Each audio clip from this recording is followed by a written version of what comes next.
இது mutton Cola உருண்டைன்னு தானே நினைக்கிறீங்க. ஆனால் இல்லைங்க, இது வெஜ்ஜு கோலா உருண்டை தான். சூப்பராக இருக்கும். ஒன்ஸ் நீங்கள் ட்ரை பண்ணி பாருங்கள். நெக்ஸ்ட்டு எப்போ நீங்கள் கோலா உருண்டை சாப்பிட்ணுன்னு ஆசைப்பட்டாலும் இதை தான் பண்ணுவீங்க. கோலா உருண்டை பண்ணுறதுக்கு நீங்கள் மட்டன் தான் எடுத்து பண்ணணும்லாம் தேவையில்ல.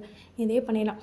மீல் மேக்கர் மட்டும் இதுக்கு வாங்கிக்கலாங்க. வாங்கிட்டு சுடு தண்ணி கொதிக்கும்ல, கொதிக்கிறப்ப இதை போட்டு அப்படியே ஸ்டவ் ஆஃப் பண்ணிட்டு கொஞ்சம் நேரம் அது ஊறவும் அப்படியே அதை தனியாக எடுத்து வச்சுட்டு இதுக்கு நம்ம பொடி வீட்டிலேயே ரெடி பண்ணிக்கலாம். சீரியலில் இதுக்கு நம்ம யூஸ் பண்ணிக்கலாம். எதுக்குன்னா அந்த பொடி போட்டு நம்ம கடலை மாவு, சோடா அந்த மாதிரி போடுறதுக்கு பதிலாக இந்த மாதிரி பொரியலில் வீட்டில் இருக்க பொடியை வச்சு நம்ம பண்ணிடலாம். கார்ன்ஃப்ளவர் மாவுலாம் போட தேவையில்லை. இதை போட்டாலே மொறு மொறுன்னு கிறிஸ்பியாக சூப்பராக வருங்க. பொரியலில் கொஞ்சமாக மிக்சியில் போட்டுட்டு அது கூடவே தனி மிளகாய் பொடி, கறி மசாலா பொடி, அதுக்கப்புறம் சோம்பு போட்டுட்டு இது எல்லாத்தையும் நல்லா ஃபைன் பேஸ்ட்டாக அரைச்சிட்டு அதை தனியாக எடுத்து வச்சுக்கலாம். அதுக்கப்புறம் மீல் மேக்கர் நம்ம போட்டது நல்லா ஊறி இருக்கும்ல, அதை எடுத்து தண்ணி இல்லாமல் நல்லா புழிஞ்சிக்கலாம். தண்ணி இருந்துச்சுன்னா கொஞ்சம் எண்ணெயும் பிடிச்சி வரும். இன்னொன்று நம்ம உருண்டை பதத்துக்கு செய்கிறோம் அப்படின்னா அது கரெக்டாக வராது.